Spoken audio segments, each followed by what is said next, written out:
નમસ્કાર. હવામાન વિશેષ સાથે હું ધારવી અને આપણી સાથે જોડાયા છે વેધર એક્સપર્ટ પરેશ ગોસ્વામી. પહેલા તો રાજ્યભરમાં વરસાદે જે વિરામ લીધો છે, ત્યારબાદ હવે રાજ્યમાં કેવો વરસાદ રહેશે, કયા વિસ્તારમાં તેની વધારે અસર થશે અને કોઈ ભારે વરસાદની આગાહી ખરા આવનારા સમયમાં? ચોક્કસ આમ તો સંપૂર્ણ માહિતી આપો એ પેલા આપને એ પણ જણાવી દો કે અત્યારે ઠીક છે કે વરસાદે વિરામ લીધો છે, પણ બંગાળની ખાડી છે તે સતત સક્રિય છે અને હવે ધીમે ધીમે અરબ સાગર પણ સક્રિય થઈ ચુક્યો છે. આમ તો આપણે ગયા અઠવાડિયે પણ જે એક વરસાદી રાઉન્ડ હતો એ રાઉન્ડની અંદર અરબ સાગરમાં કરંટ જોવા મળ્યો હતો. એને કારણે પણ જે વરસાદી સિસ્ટમ હતી એ મજબૂત બની હતી અને હવે ફરીથી 700 લેવલે એક મજબૂત વેલમાર્ક લો પ્રેશર છે એ આવી રહ્યું છે અને અત્યારે એ જે વેલમાર્ક લો પ્રેશર છે એ બંગાળની ખાડીમાંથી આગળ વધી અને ઉત્તર પશ્ચિમ દિશામાં આગળ વધ્યું છે. અત્યારે છત્તીસગઢ ઉપર સક્રિય છે અને આ જે સાયક્લોનિક જે સર્ક્યુલેશન છે એ મજબૂત બની અને લો પ્રેશરની કેટેગરી સુધી આવ્યું છે અને આ લો પ્રેશર છે એ સતત ઉત્તર પશ્ચિમ દિશામાં ગતિ કરી રહ્યું છે. એટલે લગભગ એનો જે ટ્રેક છે એ મુજબ હવે મધ્યપ્રદેશ ઉપર આવશે, મધ્યપ્રદેશ ઉપર થઈ અને ઉત્તર ગુજરાતના અમુક ભાગોને આઉટર ક્લાઉડ ટચ થશે અને એના જે સેન્ટ્રલ પાર્ટ હોય છે એ દક્ષિણ રાજસ્થાન ઉપર થઈ અને પસાર થશે. એટલે આ જે સિસ્ટમ છે એ હવે આવનારા દિવસમાં ગુજરાત, રાજસ્થાન અને એ ભાગો ઉપર થઈ અને પાકિસ્તાન તરફ આગળ વધવાની છે.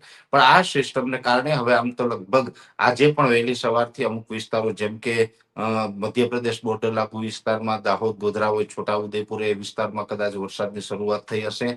પછી દક્ષિણ ગુજરાતમાં પણ આજે મોડી રાત્રે અથવા તો આવતીકાલે સવારથી વરસાદની શરૂઆત થઈ શકે છે. કેમ કે આ વરસાદી રાઉન્ડ છે 31 તારીખ સુધીનો આવી રહ્યો છે અને 31 તારીખ સુધી જે વરસાદોની સંભાવનાઓ છે તેમાં ખાસ કરીને હું આપને વિસ્તારવાર જણાવું તો આમ તો દક્ષિણ ગુજરાતના તમામ જિલ્લાઓ હશે. સુરત, વલસાડ, વાપી, નવસારી, બારડોલી, બિલીમોરા, આસપાસ ડાંગ છે, રાજપીપળા છે, ત્યારબાદ ભરૂચ જેવા વિસ્તારો છે.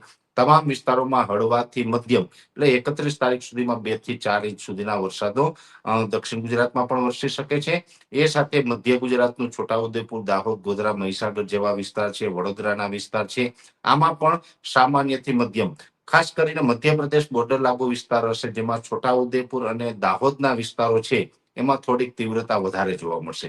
એ પછી મધ્ય ગુજરાતનું અમદાવાદ, ગાંધીનગર હોય, આણંદ, નડિયાદ જેવા વિસ્તારો હોય, વિરમગામના વિસ્તારો છે, આ તમામ વિસ્તારોની અંદર સામાન્યથી મધ્યમ વરસાદો જોવા મળશે. એટલે 1 ઇંચથી લઈને 3 ઇંચ સુધીના વરસાદો આ વિસ્તારમાં મધ્ય ગુજરાતમાં પણ જોવા મળી શકે છે. બીજો વિસ્તાર છે ઉત્તર ગુજરાતનો જેમાં ખાસ કરીને અરવલ્લી, સાબરકાંઠા, બનાસકાંઠા, વાવ-થરાદ, પાટણ, મહેસાણા આ તમામ વિસ્તારોમાં પણ 31 તારીખ સુધીમાં સારા વરસાદની શક્યતાઓ છે. ખાસ કરીને મધ્યપ્રદેશ બોર્ડર લાગુ વિસ્તારમાં જે વરસાદો પડશે એ જ પ્રકારના તીવ્રતા સાથે વરસાદો છે ઉત્તર ગુજરાતમાં નોંધાઈ શકે છે.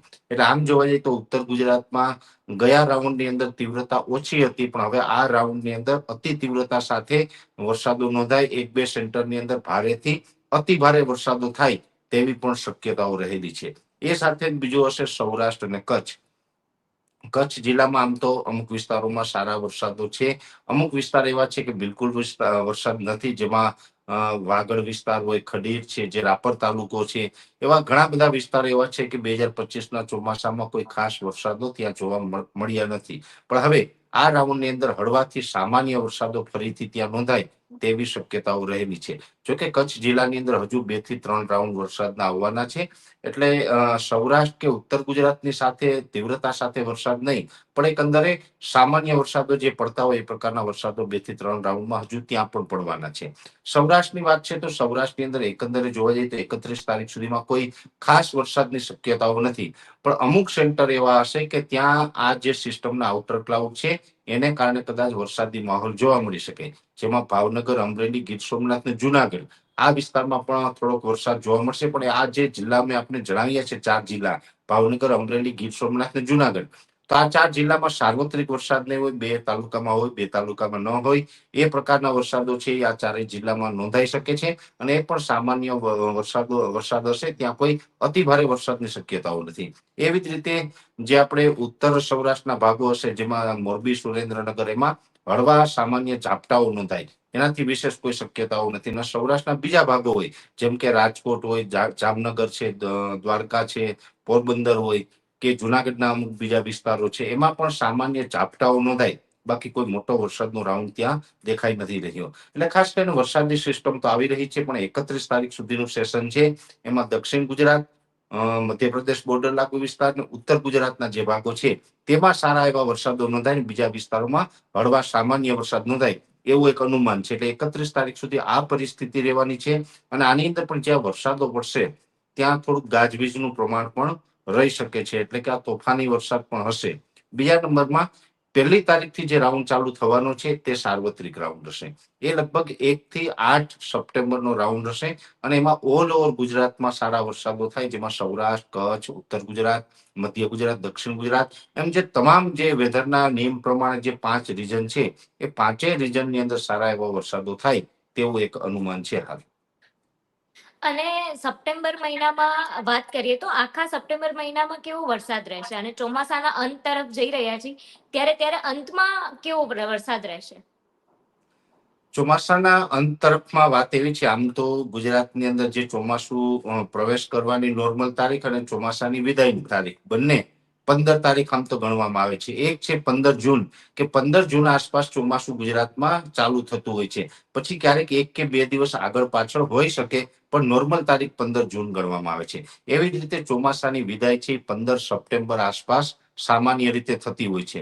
બની શકે કે આ વર્ષે પણ જે આમ છેલ્લા 2-5 વર્ષથી ચોમાસું લેટ ચાલી રહ્યું છે એ જ રીતે આ વર્ષે પણ કદાચ 15 સપ્ટેમ્બરની જગ્યાએ 25 સપ્ટેમ્બર આસપાસ ચોમાસાની વિદાય થાય અને ચોમાસું 8 કે 10 દિવસ લાંબુ ચાલે તેવી શક્યતાઓ છે. અને સપ્ટેમ્બર મહિનો છે તે સમગ્ર સપ્ટેમ્બર મહિનામાં વરસાદ તો આમ તો નોંધાશે, કેમ કે અરબ સાગર છે એ પણ હવે સક્રિય થઈ ચુક્યો છે. એ સાથે બંગાળની ખાડી છે એ તો ચોમાસાની જ્યારથી પણ શરૂઆત થઈ છે ત્યારથી ખૂબ સક્રિય છે. એક પછી એક ત્યાં સિસ્ટમો બનવાનું ચાલુ છે. એટલે બંને પરિબળોને કારણે સમગ્ર સપ્ટેમ્બર મહિના દરમિયાન સાર્વત્રિક અને સારા વરસાદો હજુ પણ નોંધાશે. અને સપ્ટેમ્બર મહિનો, અને આમ જોવા જઈએ તો ગુજરાતી કેલેન્ડર પ્રમાણે ભાદરવો મહિનો છે, એ ભાદરવો ભરપૂર વરસાદનો ગુજરાત માટે 2025ના ચોમાસામાં સાબિત થાય તેવું અનુમાન છે. પણ એક ચોક્કસ વાત જોવાની છે કે હવે પછીના જે વરસાદો થશે, એટલે કે જે સપ્ટેમ્બર મહિનાના વરસાદો હશે તેમાં થંડરસ્ટોર્મ થવાની વધારે શક્યતા રહેશે. થંડરસ્ટોર્મ એટલે કે જે ગાજવીજ નું પ્રમાણ વધારે જોવા મળે, અમુક જગ્યાએ જ્યાં વરસાદ પડે ત્યાં તોફાની વરસાદ પડીએ અને ગાજવીજની સાથે અમુક વિસ્તારમાં વરસાદ જ્યારે પણ ચાલુ હોય ત્યારે પવનની ઝડપ છે એ પણ વધી જશે. એટલે સામાન્ય કરતા વધારે પવનની ઝડપ સાથે ગાજવીજ સાથે આ વરસાદ પડી શકે છે. અને એ સાથે અમુક વિસ્તાર એવા પણ હશે કે એકદમ તોફાની વરસાદ પડી જાય, કેમ કે સપ્ટેમ્બરમાં આમ તો જે થંડરસ્ટોર્મ થાય તો થંડરસ્ટોર્મની અંદર ઘણી વખત વરસાદ પડે તો કદાચ માની લઈએ કે કલાક કે 2 કલાક માટે જ વરસાદ વરસે, પણ કલાક 2 કલાકમાં તો સમગ્ર વિસ્તારને પાણી કરી નાખે આ પ્રકારના થંડરસ્ટોર્મ થાય તેવી શક્યતાઓ છે. એટલે હવે પછીના જે વરસાદો હશે એ તોફાની વરસાદો ચોક્કસથી હશે, આવું મારું માનવું છે.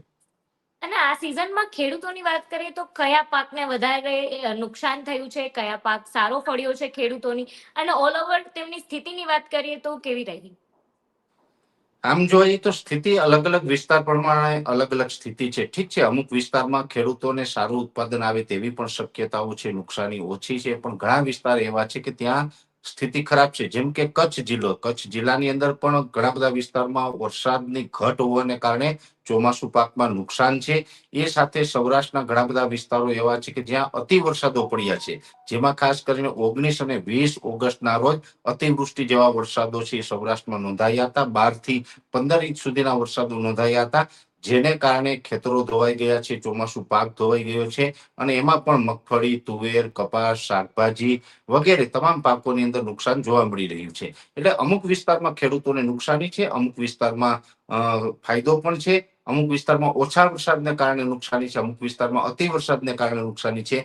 પણ ઘણા બધા વિસ્તાર એવા છે કે જ્યાં મધ્યમ પરિસ્થિતિ ચાલુ વર્ષે જોવા મળી છે, ત્યાં અત્યારે ચોમાસુ પાકમાં સારું ઉત્પાદન આવવાની પણ શક્યતાઓ છે. ખાસ કરીને જોવા જઈએ તો 2025ની અંદર ખેડૂતોએ વધારે પડતા આ વર્ષે મગફળીનું વાવેતર કર્યું છે અને મગફળીનું ઉત્પાદન છે એ પણ મોટા પ્રમાણમાં આવે તેવી શક્યતાઓ છે. એટલે ખાસ તો આપના માધ્યમથી હું અપીલ એ પણ કરી રહ્યું છું કે સરકારે પણ હવે તૈયારી રાખવી પડશે. જે મગફળીનું પ્રોડક્શન વધારે આવવાનું છે તો એડવાન્સમાં એ મગફળીનું જો એક્સપોર્ટ કરવામાં આવે તો ખેડૂતોને સારા ભાવ પણ મળી રહે. અ, તમારો ખૂબ ખૂબ આભાર અમારી સાથે જોડાવા બદલ. તમારા વિસ્તારમાં કેવો વરસાદ છે, તમારા વિસ્તારના ખેડૂતોની કેવી સ્થિતિ છે, અમને કમેન્ટ કરીને ચોક્કસથી જણાવજો. અમારી ન્યૂઝ ચેનલને લાઇક, શેર અને સબસ્ક્રાઇબ કરવાનું ના ભૂલશો. આભાર.